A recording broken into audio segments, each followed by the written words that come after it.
بسم اللہ الرحمن الرحیم، اللہم صلی علی محمد وآل محمد وعجل فرجہم وفرجنا بہم۔ مناجات ذاکرین، اہل ذکر کی مناجات۔ خدا کے نام سے شروع جو بڑا مہربان نہایت رحم والا ہے۔ میرے معبود، اگر تیرا حکم ماننا واجب نہ ہوتا تو میں تیرا ذکر اپنی زبان پر نہ لاتا، کیونکہ میں تیرا جو ذکر کرتا ہوں وہ میرے اندازے سے ہے، نہ تیری شان کے مطابق۔ اور میری کیا بساط کہ میں تیری تقدیس اور پاکیزگی کا محل قرار پا سکوں۔ یہ چیز ہم پر تیری عظیم نعمتوں میں سے ہے۔ تیرا ذکر ہماری زبانوں پر جاری ہے اور ہم تجھ سے ہی دعا مانگتے ہیں اور تیری پاکیزگی اور نظافت بیان کرتے ہیں، اور تیری پاکیزگی اور نظافت بیان کرنے کی اجازت ہے۔ میرے معبود، ہمیں اپنے ذکر کی توفیق دے، رات و دن، ظاہر اور باطن، خوشی اور غمی میں تیرا ذکر کیا کریں۔ ہمیں اپنے پوشیدہ ذکر سے مانوس فرما، ہمیں پاکیزہ عمل اور پسندیدہ کوشش میں لگا اور پوری میزان سے ہمیں جزا دے۔ ہمارا محبت برا دل تجھ سے لگاؤ رکھے ہوئے ہے۔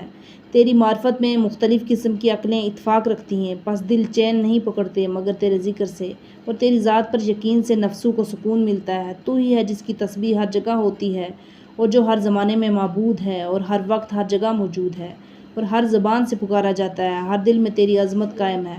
میں معافی چاہتا ہوں تجھ سے تیرے ذکر کے سوا ہر لذت سے، تیری محبت کے سوا ہر راحت سے، تیری قربت کے سوا ہر خوشی پر، اور معافی چاہتا ہوں تجھ سے تیری اطاعت کے سوا ہر کام سے۔ میرے معبود، تو نے ہمیں کہا ہے اور تیرا قول حق ہے کہ ایمان لانے والوں ذکر کرو، اللہ کا بہت زیادہ ذکر کرو، صبح و شام اس کی پاکیزگی بیان کرو۔ نیز تو نے کہا کہ تیرا قول حق ہے، پس تم مجھے یاد کرو، تمہیں میں یاد کروں گا۔ تو نے ہمیں اپنی یاد کا حکم دیا اور ہم سے وعدہ کیا اس پر کہ تو بھی ہمیں یاد کرے گا، اور یہ ہمارے لیے شرف و احترام اور بڑائی ہے۔